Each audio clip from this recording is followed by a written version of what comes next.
Hello, good morning, students. So, in your science chapter 10, it is going on, you know that very well. Chapter 10, motion and measurement of distances. So now we are comes to an end of this chapter, and the last part of this chapter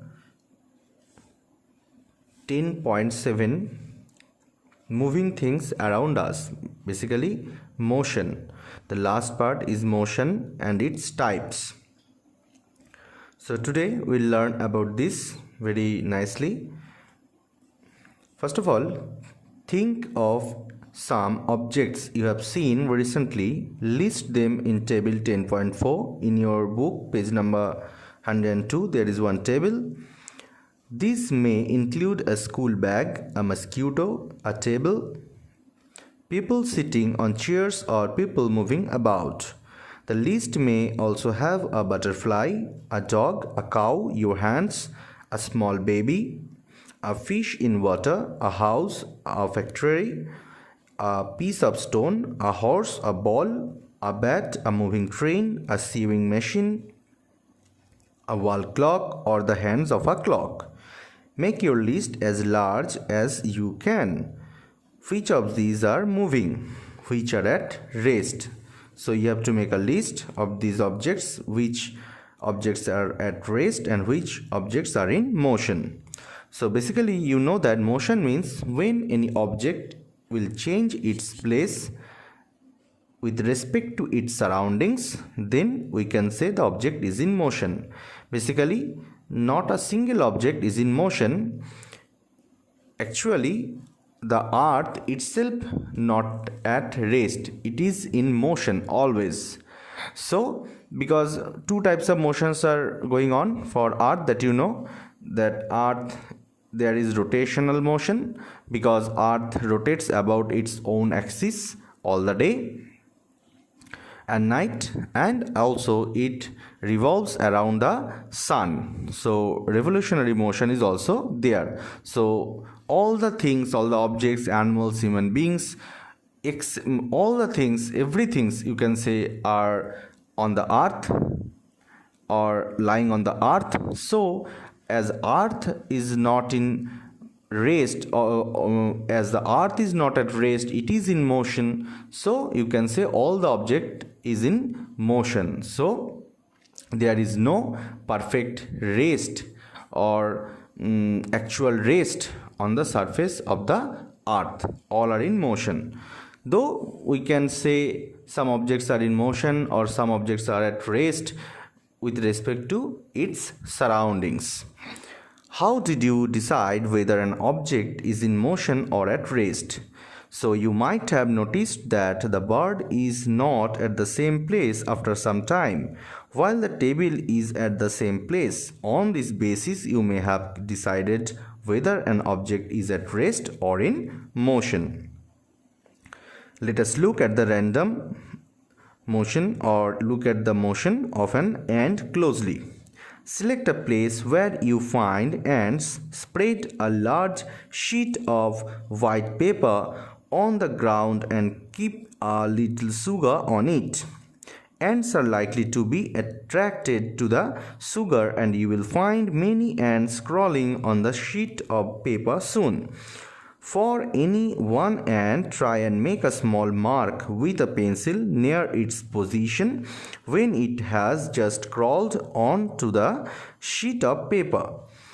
Figure number 10.11 in your book, Motion of an Ant. Keep marking its position after a few seconds as it moves along on the sheet of paper. After some time, shake the paper free of the sugar and the ants. Connect the different points of you have marked with arrows to show the direction in which the ant was moving. Each point you have marked shows where the ant moved to in intervals of a few seconds. Motion seems to be some kind of a change in the position of an object with time, isn't it? Obviously, already mentioned, whenever an object will change its position with respect to its surroundings, with time, then it can be said as the object is in motion. So distance traveled by time elapsed for a moving object is known as its speed or sometimes also velocity. In activity 5, where did you place objects like a clock, a sewing machine, or an electric fan in your grouping of objects? Are these objects moving from one place to another? No. Do you notice movement in any of their parts, the blades of the fan or the hands of a clock? How are they moving? Is their movement similar to that of an ant or a train? Let us look at some types of motion to help us understand these differences. So now we'll discuss, after this part, we'll discuss now types of motion. Now students, will discuss about different types of motions. Actually, so many types of motions are there. As you will grow up, you will go to the higher classes, you will get to know about different types of motions. So in your book, what are the motions about that mentioned? So we will discuss only these parts, but except those, so many types of motions will be also there. So basically already discussed about the motion of an ant, or you can say we can discuss about the motion of a mosquito or fly. Actually they do not have particular direction to move, so you can say that that is random motion. Sometimes you can talk about the rectilinear motion, when an object will move in a straight line, that is called rectilinear motion. Then curvilinear motion, the object will move in curvilinear path, it will move straight, but it will not move directly, it will move in curved path. You can say the edges of a tin, that is called curvilinear. Now we will discuss about the rotational motion, then circular motion, then periodic motion, then oscillatory motion. So lot of motions will be there, types will be there. Then vibratory motion, translatory motion, lot of types of motions will be there. So let's start about the types of motion. You may have observed the motion of a vehicle on a straight road, march past of soldiers in a parade, or the falling of a stone. What kind of motion is this? Sprinters in a 100-meter race also move along a straight track. Can you think of more such examples from your surroundings? In all these examples, we see that the objects move along a straight line. This type of motion is called rectilinear motion.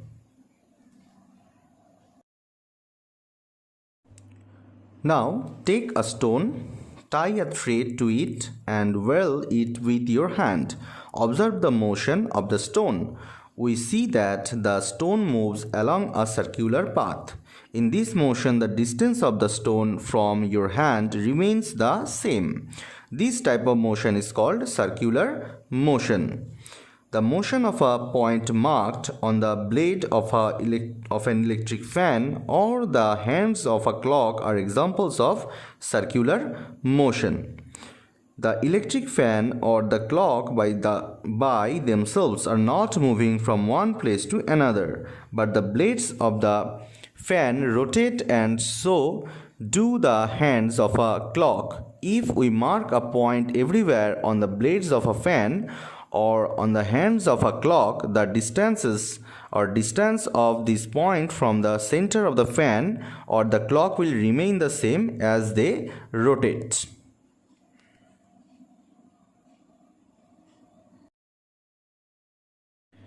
In some cases, an object repeats its motion after some time. This type of motion is called periodic motion. Take the stone tied with a string that you used in activity 7. Now hold the string in your hand and let the stone hang from it. This is a pendulum. That you know, pendulum, in some of the clocks you can see also the pendulum. Basically in the earlier days. Pull the stone to one side with the other hand and let it go. Now the pendulum is in motion. It is an example of periodic motion. A branch of a tree moving to and fro, motion of a child on a swing, strings of a guitar, or the membrane of drums being played are all examples of periodic motion, where an object or a part of it repeats its motion after a fixed intervals of time.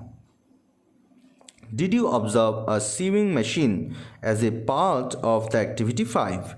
You must have observed that it remains at the same location while its wheel moves with a circular motion.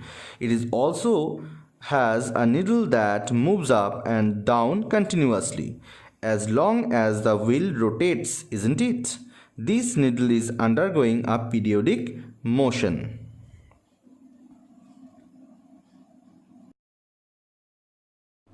Have you observed closely the motion of a ball along the ground? Here, the ball is rolling on the ground, rotating as well as moving forward along the ground. Thus, the ball undergoes a rectilinear motion as well as rotational motion. So, sometimes we can also see not a single type of motion is there. 2 or 3 types of motions are combining together. So, here in this example or by this example, you can see 2 types of motions are following over here. One is rectilinear motion as well as the rotational motion. Can you think of other examples where objects undergo combinations of different types of motion? So many examples you can give. Suppose one person is cycling or riding a cycle. That moment, if the person will move with the cycle in a straight path, so that moment you can see the rectilinear motion is also going on, and the wheels of the cycle, there is also circular motion. So then also you can say 2 types of motions are following together. So many more examples are possible. So some of the examples you can also try where combination of motions you can see. We did many measurement activities and discussed some kinds of motion. We saw that motion is a change in the position of an object with time. The change in its position can be determined through distance measurements. This allows us to know how fast or slow a motion is. The movement of a snail on the ground, a butterfly flittering from flower to flower, or you can say a butterfly flitting from flower to flower, a river flowing, an aeroplane flying, moon going around the earth, and blood flowing inside our bodies show that there is motion everywhere around us. So chapter is already done, students. So from this chapter, one activity is already done from the periodic motion to determine the time period of a simple pendulum, that you know. So from this last or end part, 2 or 3 questions from my side for you. What is called motion? How you can determine an object is in motion? So question number 1, I repeat once again. What is called motion? Question number 2, how you can determine an object is in motion? Question number 3, explain why all the motions are relative. Question number 3, explain why all the motions are relative. Question number 4, give examples of different types of motions. Give at least 1 example or 2 examples for different types of motions. Question number 5, give 2 or 3 examples from your daily life where you can see the combination of motions. So today up to these students, we'll meet again. Thank you very much.